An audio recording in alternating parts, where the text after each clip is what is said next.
Değerli arkadaşlar merhaba. Bugün neredeyiz? Bugün Dikili'deyiz. Dikili'nin Kabakum köyündeyiz. Denize yaklaşık bir 500 metre mesafede. Mehtap ablamızın 450 ağaçlı bir bahçesindeyiz. Bugün bitirdik. Bitirmeden önce arkadaşlar bir tane Edremit bıraktım. Bir tane de Trilye. Şöyle Trilye'de çatallı bir ağaç bıraktım. Çatallı ağaçlardan nasıl bir budama yapılır onu size budarken göstermek istedim arkadaşlar. Bizden şöyle bir şekil istiyordu. Böyle bir goble şekli. Bizi yaklaşık 2-3 hafta önce gruptan buldu. Facebook Zeytin Yetiştirici grubundan. Davet etti, geldik. 450 ağacını bugün bitirdik. 8. günde bitirdik. Şimdi bir iki ağacımız var. Budayıp canlı uygulamaları size göstermek istedim. Mehtap ablacığım alalım şunu.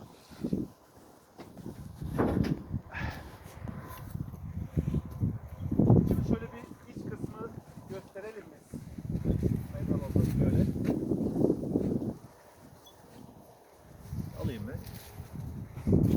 Şimdi zamanında şurada tekleme olmadığı için bu sağdakini kurtarmak isterken soldakinden olmuşuz. Soldakini de kurtarayım derken sağdakinden olmuşuz. Böyle bir şekil çıkmış ortaya. Çatallı. Şimdi bunun ürün budamasını yapacağız. Geçen yıl tabii burası budanmadı. Budanmadığı için biraz yoğun bir sürgün var. Şimdi başlayalım. Evet, kolay gelsin Eren. Sağ olun. Şimdi ne yapıyorduk? Bizim taktiğimiz bir. Önce dip varsa dipler temizliyoruz. 2. İç kısmı temizliyoruz. Sonra etrafından bir defa tavaf edip ondan sonra varsa ara açma işlemi. Ara işleminden sonra ağaca dalıyoruz. Tepeden başlayıp aşağı doğru iniyoruz. Başlayalım şimdi.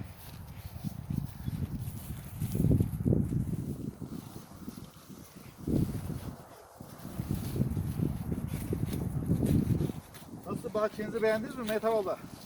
Bahçe şu anda gayet iyi.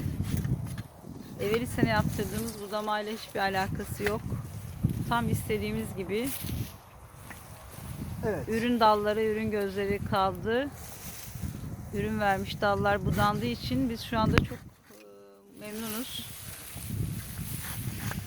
2 yıl önce bu bahçe 200 kilogram zeytin vermiş arkadaşlar.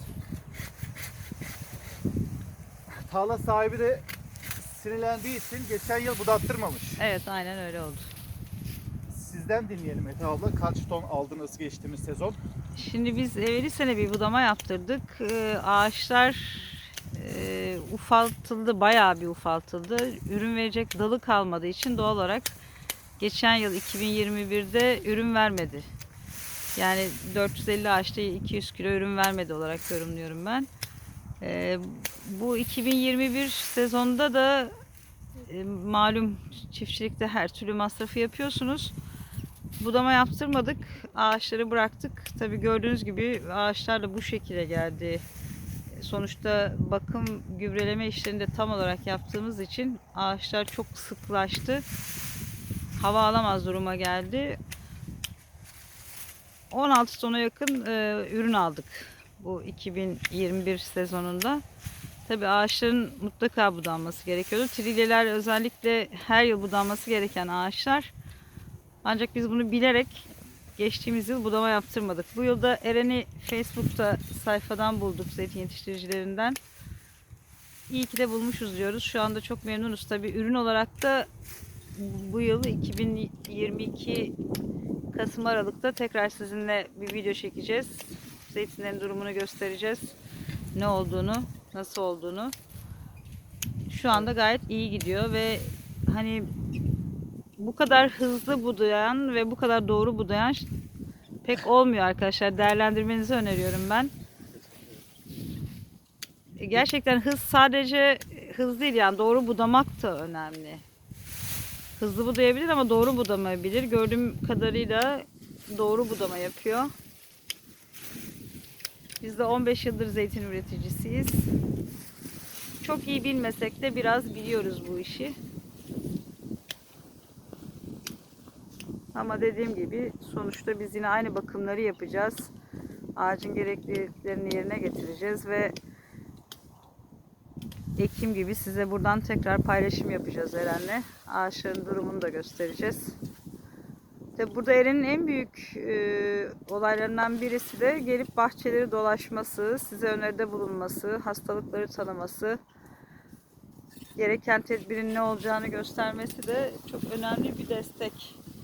Biliyorsunuz biz çiftçiler bu konularda çok yalnız bırakılıyoruz. İşte elimize bir tane vida alıp gösteriyoruz ziraat mühendislerine ne yapacağız, ne edeceğiz, nasıl uygulama yapmamız lazım gibi. Eren sağ olsun onları gelip arazide kendisi kontrol ediyor. Yani danışmanlık da veriyor. Bu çok önemli bir şey, destek çiftçiler için. Ha, isterseniz size anlatıyor da yani nasıl budama yapacağınızı, neyi hangi dalı kestiğini. Yani bedava eğitmenlik de yapıyor sağ olsun. Şimdi ne yaptık biz? Bu arada güzel konuşmanız için teşekkür ediyorum. Rica ederim, Mehmet olanları abla. anlattın. Tepeyi aynı seviyeye getirdik. Bölüm bölüm oluşturduk. Tepelerin ince arasını yaptık. İndik aşağı. Şimdi etekleri dolaşacağız. Buradan ince arasını yapacağız.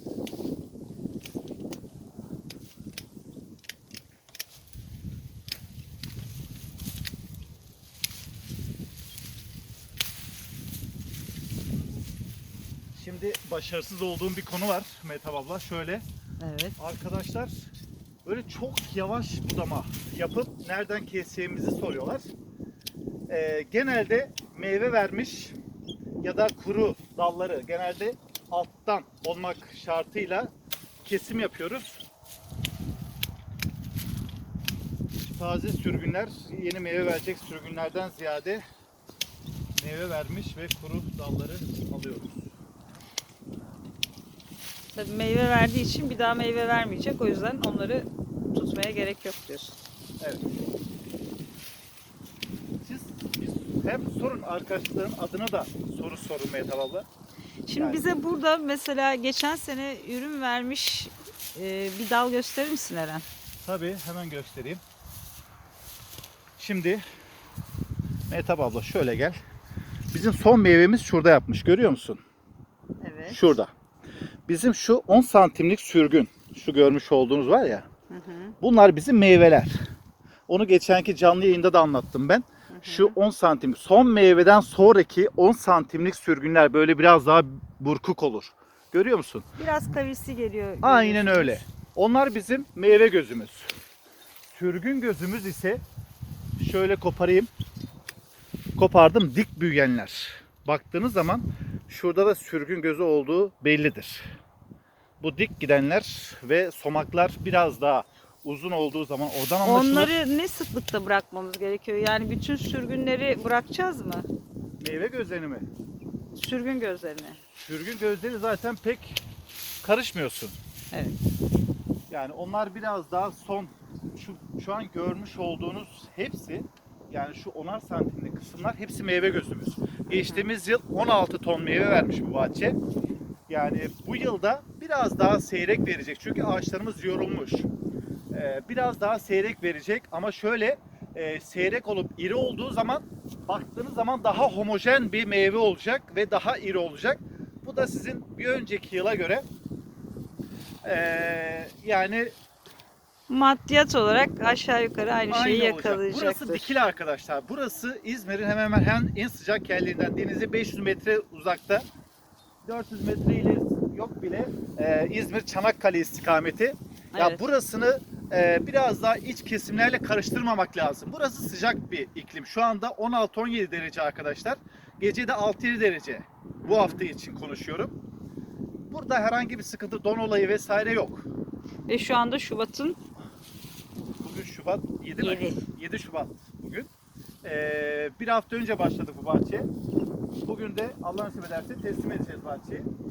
Yani bu bölgede yani var yılı yok yılı yok. Biraz da iklim biraz daha el verdiği için bakım da olduğu için geçen sene 16 ton verdiyse bu yıl gene bir 6-7 ton minimum bekliyoruz minimum.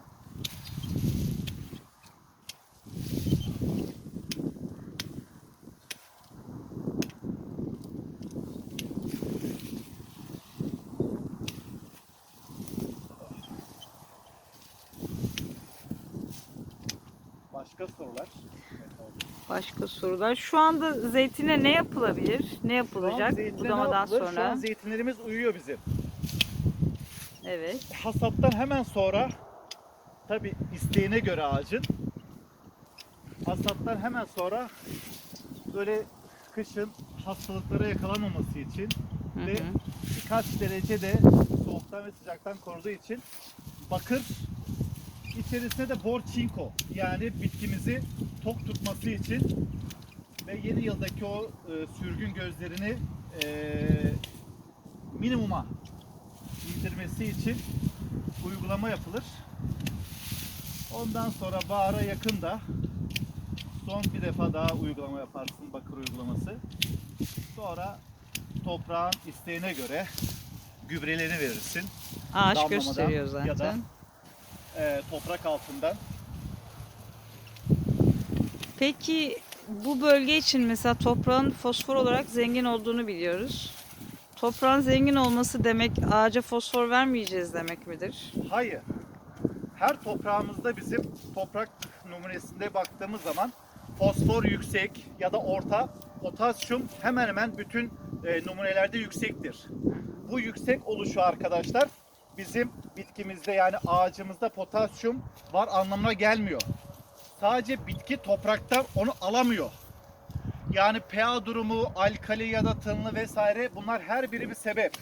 Ya da organik maddenin düşük oluşu. Organik madde ne kadar düşükse arkadaşlar, yani topraktaki o iz elementleri ya da makro elementleri hiçbir şekilde bitki bünyesine almaz. Organik madde zengin hale getirmeliyiz ki bizim organik madde topraktaki potasyum ile bitki arasında bir köprü üstlensin. Önce bir çözülmesi lazım. Şimdiki gübrelerimiz bizim kompoze gübre, içerisine bir de şeyler eklendi. Orgomineral maddeler de eklendi.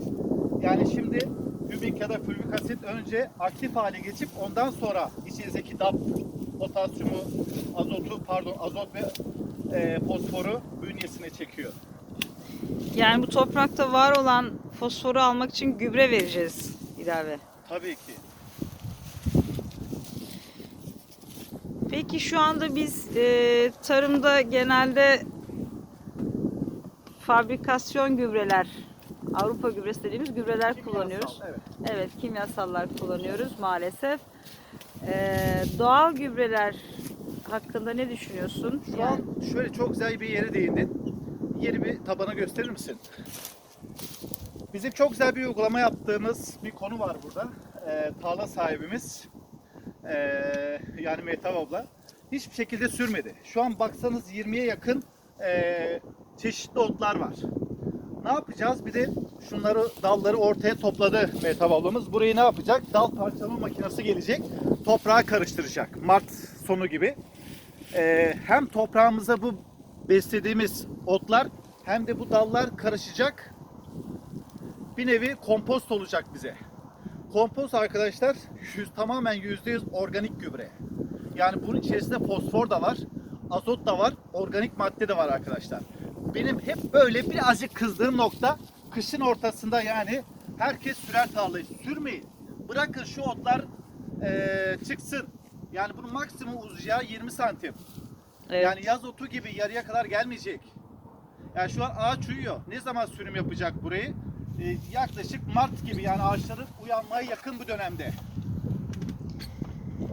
Bu organik gübre yani bitkiden alacağımız organik gübrenin dışında hayvansal gübreyi zeytin için hangisini öneriyorsun? Büyükbaş, küçükbaş? Çok güzel bir soru bu da.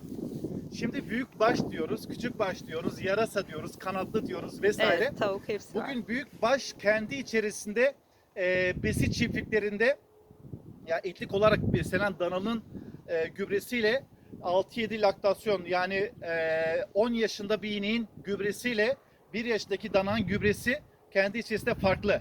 Serbest gezinen hayvanın gübresiyle çiftlikte beslenen kimyasal yemlerle beslenen farklı. Bugün tavuk çiftliklerine gittiğimizde yumurta tavukların bulunduğu ayrı bir sektör. Bir de besi, yani Et et tavukçuluğu. tavuğu olan 40 günde büyütülen hayvan tavuklara verilen yem tamamen kimyasal.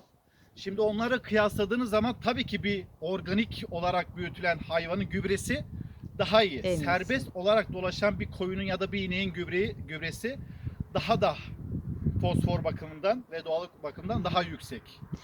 Ama tabii serbest gezen bir koyun ya da büyükbaş hayvanın gübresini bulmak biraz zor oluyor. Her koşulda yine de Hayvan en- gübresi. evet, yani hayvan gübresi atmak faydalı mıdır? Şu anda suni yemlerle beslenen, kapalı intensif üretim yapılan büyükbaş çiftliklerden alınan gübreler de her türlü faydalı diyorsun. Evet. Şöyle diyelim. Şimdi bizim hayvan gübresi daha çok tek yıllık bitkilerde ya da yeni dikim yaptığımız ilk 4 yaşındaki fidanlara uygulanması daha mantıklı. Çünkü azot oranı fazla olduğu için daha çok büyümeye yönelik. Biz potasyum, fosfora ihtiyacı olan bu büyük ağaçlarda çok uygularsak daha çok sürgüne çalışır. Yani daha çok yeşil aksama çalışır. O çok farklı bir konu. Şimdi fosfor ağırlık daha çok çiçek açtırmaya yönelik ya da potasyum vesaire tat kalitede. Yani büyümesini istediğimiz, büyüme sıkıntısı yaşayan fidanlarımız ya da ağaçlarımız için yeşil aksam oluşturması gereken ağaçlarımız için bol miktarda hayvan gübresi her zaman iyidir. Evet. Pardon. Yani bazı gübre üreticilerinin dediği şey var. Bu intensif kapalı olarak besi hayvanlarında özellikle veya süt hayvanlarının gübresi artık çok faydalı değil. Onun yerine kimyasal gübre atın gibi bir şeyler söylüyorlar. Bu Kimyasal gübre daha çok böyle büyük işletmelerin ticari anlamda üretim yaptığı tesislerde vazgeçilmezi. Ya ben pamuk ekeceğim diyor. Bir an önce ürün alıp bir an önce büyütmeye yönelik 1000 dekar tarlam var. Direkt büyük maliyet kimyasal gübre oluyor. Evet. O onun vazgeçilmezi. Biz doğallıktan bahsetmiyoruz. Eğer ticari anlamda bir şeyler düşünüyorsak, yani büyük çaplı işletmeler için adam kalkıp da bir hayvan gübresiyle onunla bile uğraşmaz. Çünkü üretimini yapıyor, ticaretini yapıyor. Yani küçük çaplı, ki zaten bizim büyük çiftçiler, yani genelde bütün çiftçilerimiz hep 500 ağaç ya da maksimum 2000 ağaç, 3000 ağaç olduğu için hayvan gübresi vesaire öneriyoruz. özellikle kendisi için üretim yapan, yani 40-50 ağacı olan küçük üreticiler mutlaka hayvan gübresini kullanmalı diye düşünüyorum. Evet. Hem organik ya da organiğe yakın, eskisi kadar organik değil tabii artık gübreler. Canlı yayın yapıyorum ya, canlı yayında tek başına olduğum zaman tabii ister istemez hem heyecan oluyor hem de böyle bir katılım biraz negatif oluyor. Böyle birinin sormasıyla daha iyi oluyor. Yani çok böyle can alıcı noktalardan bahsediyorsunuz. Bir de bizim bölgemizin en önemli hastalıklarından biri de, ki genel zeytinde hepsinde, sadece bölgeye has değil, halkalı leke. Şimdi halkalı leke neden oluyor? Sonuçları neler oluyor? Halkalı lekeye müdahale etmezsek ne olur bizim ağacımız? İnanın sanki böyle daha önceden planlanmış gibi bu sorular Mehtap abla. Dün canlı yayından sonra biri sordu, halkalı leke için ayrıntılı bir konu istiyorum diye.